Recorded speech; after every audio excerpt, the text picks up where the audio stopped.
मेरे मीडिया के सभी साथियों, आप सबका बहुत बहुत धन्यवाद, बहुत बहुत अभिनंदन। इतना तो आप समझ ही गए होंगे अब, जो आदरणीय डीसी कपिल साहब ने खुलासा किया है कि इलेक्शन कमीशन ऑफ इंडिया नहीं रहा, ये इलेक्शन कमीशन ऑफ मोदी बन चुका है। Election commission of Modi. और जो BEL है, भारत इलेक्ट्रॉनिक्स लिमिटेड, ये BEL बन गया है बीजेपी इलेक्ट्रॉनिक लिमिटेड। ये बन चुका है इतने खुलासे के बाद। मतलब कुछ रह नहीं गया इसके बाद में। एक सीनियर IAS ऑफिसर जो सेक्रेटरी लेवल पर आ, सेक्रेटरी से ऊपर कुछ नहीं होता IAS में, वो ये खुलासा कर रहा है। उसने चिट्ठी लिखी है बाकायदा, जाके देखेंगे आपको सब कुछ नेट पे मिल जाएगा।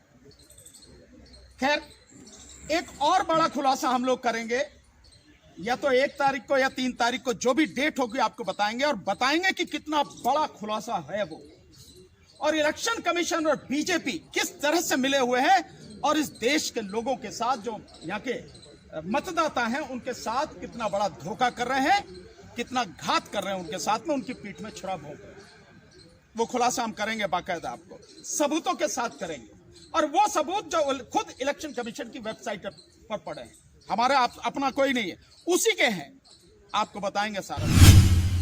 अब मैं जो आना चाहता हूं आपके पास, देखिए, हम लोग यहां से कह के तो 3 दिन के लिए गए थे पंजाब, लेकिन हमें 4 दिन वहां रुकना पड़ा। 4 दिन हमारे लगे। और हमने पहले भी कहा था कि पूरा देश खड़ा होगा, और मैं विश्वास के साथ कह सकता हूं कि पूरा देश जब खड़ा होगा, इसमें सबसे पहले खड़े होने वाला अगर कोई प्रदेश होगा जिसमें EVM लेके इलेक्शन कमीशन घुस नहीं पाएगा, वो प्रदेश होगा पंजाब। मैं क्यों कह रहा हूं आपको इस आधार पर कि मैं जब गया यहां से, तो पहली मीटिंग पटियाला में एक बहुत मजबूत साथी हैं जो एडवोकेट हैं, और बहुत ही लड़ने वाले, संघर्ष करने वाले साथी हैं, प्रभजीत पाल सिंह। वो हमारी टीम के, जो पंजाब की जो स्टेट की टीम है, उसके हमारे कोऑर्डिनेटर हैं। और वहां बहुत बड़ी संख्या में वकील, और साथ में किसान संगठन, जिसमें 2 संगठन बहुत मुख्य रूप से, एक कीर्ति किसान यूनियन, उसके जो लीगल सेल के साथी हैं रमिंदर पटियाला, वो उसमें उपस्थित थे।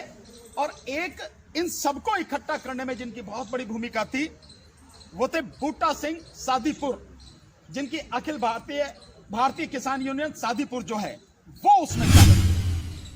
और जब उनसे सवाल पूछा गया कि संयुक्त किसान मोर्चा इसको सपोर्ट करेगा, तो उन्होंने कहा कि हम अपनी बात संयुक्त किसान मोर्चा में रखेंगे कि इस EVM हटाओ मूवमेंट को सपोर्ट करें, लेकिन सादीपुर साहब ने कहा कि मेरी यूनियन तो इनके साथ अभी से ही है, हम पूरी तरह से इनको सपोर्ट करेंगे। उसके बाद जालंधर पहुंचे शाम को, वहां बहुत बड़ी संख्या में एडवोकेट, और साथ में एक इंसाफ काउंसिल करके एक बनाई हुई है उन्होंने, एक ऑर्गेनाइजेशन, जिसमें 62 जो अलग अलग ऑर्गेनाइजेशन से वो जुड़े हुए हैं, वो वहां पर थे। बहुत जबरदस्त मीटिंग, और वो हमारे साथ पूरी तरह से उन्होंने हमें सपोर्ट किया। उसके बाद हम अगले दिन गए पठानकोट। तो आपने वीडियो देखी भी होंगी। पठानकोट में राजेवाल साहब के, जो आदरणीय बलबीर सिंह राजेवाल साहब, जो उनका किसान भारतीय किसान यूनियन है, उसके साथी वहां पर थे। सादीपुर साहब की जो यूनियन है, उनके साथी थे, और ट्रैक्टर रैली में हम लोगों ने भाग लिया। और उनका पूरे पठानकोट से जितने भी वो हैं, उनका सपोर्ट हमें मिला। उसके बाद हम लोग गुरदासपुर आए।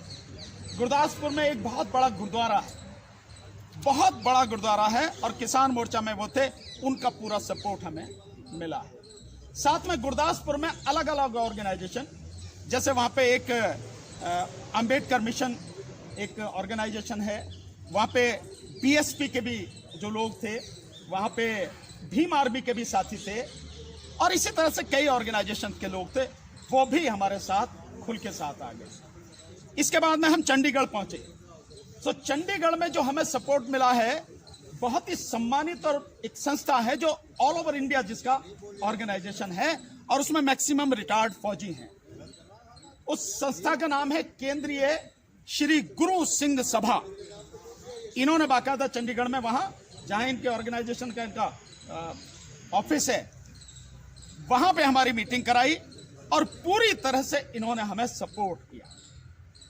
वहीं पे हमें पता लगा कि 28 तारीख को संयुक्त किसान मोर्चा की मीटिंग यहां पे होने वाली है चंडीगढ़ में, तो हम इसलिए हम वहां रुके, लेकिन बाद में पता लगा कि वो शिफ्ट होगी लुधियाना।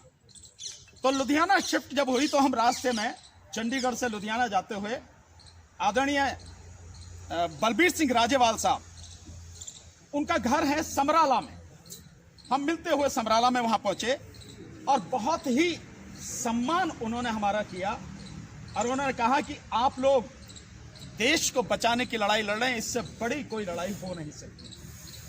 और उन्होंने विश्वास दिलाया कि संयुक्त किसान मोर्चा की जो मीटिंग हो रही है लुधियाना में उसमें प्रस्ताव पास कराएंगे और उन्होंने ये प्रस्ताव पास कराया, जो आप देख रहे हैं वहां के एक म्यूजियम में जो छपा। उनसे मिलने के बाद मैं सीधा वहां गया था जहां पे लुधियाना में मीटिंग हो रही थी और उस मीटिंग में सभी जो किसान संगठन के लोग थे सब शामिल थे वहां पे, जो अलग अलग उनके जत्थेबंदी हैं।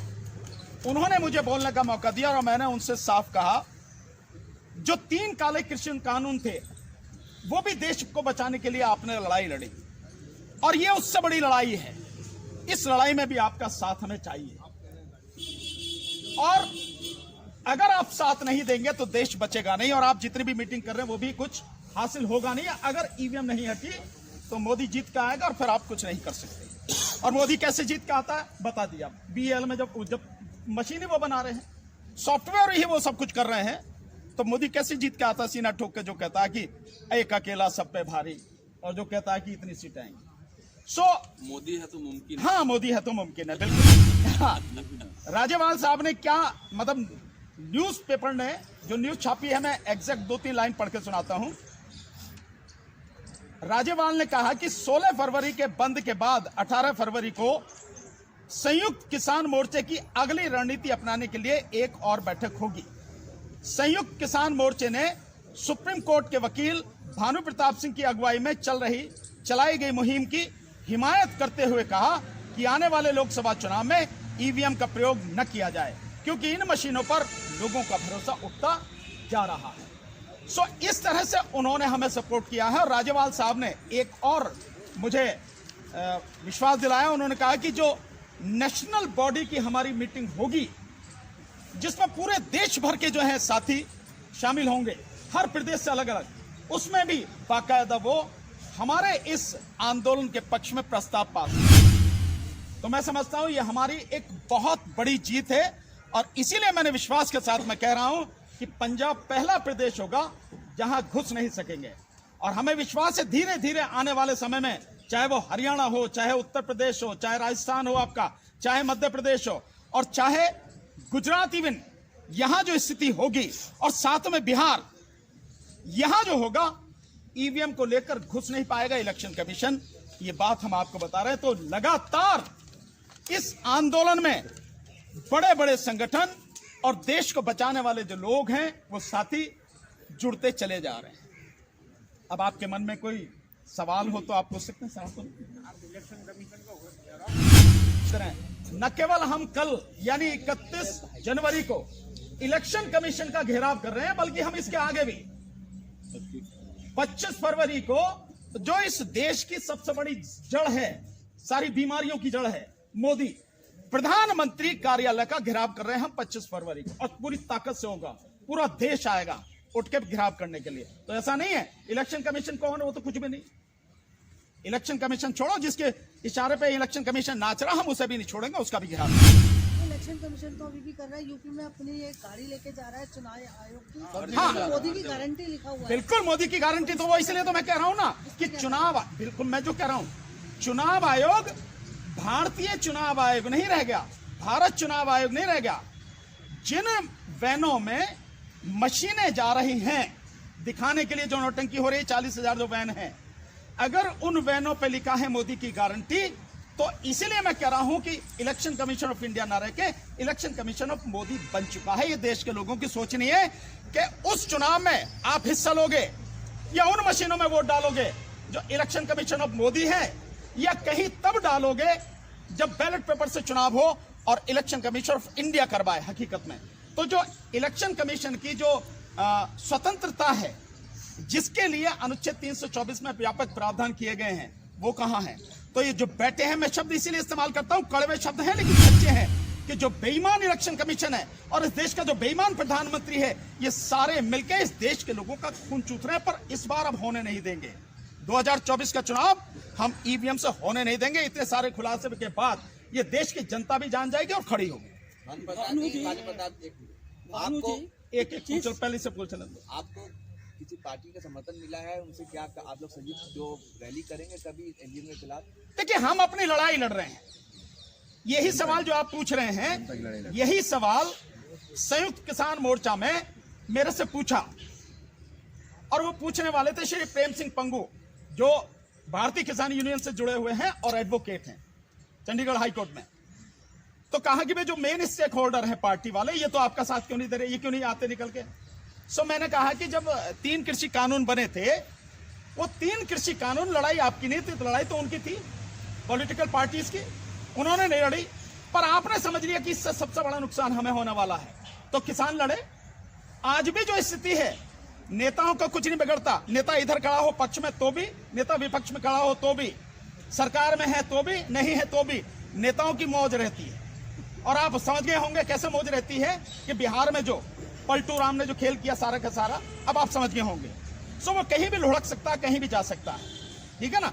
इसलिए उनका नहीं बिगड़ता, बिगड़ता है जनता का। बर्बाद होती है जनता, रोजगार बर्बाद जो चिंता है जनता का, शिक्षा चिंती है जनता की। ये इसलिए ये जनता की लड़ाई है। तो मैंने उनको साफ कहा कि अगर वो नहीं आते तो कोई फर्क नहीं, वो नहीं लड़ेंगे तो क्या हम भी नहीं लड़ाएं? इसलिए हम सारे के सारे साथी मिलकर ये लड़ाई लड़ रहे हैं।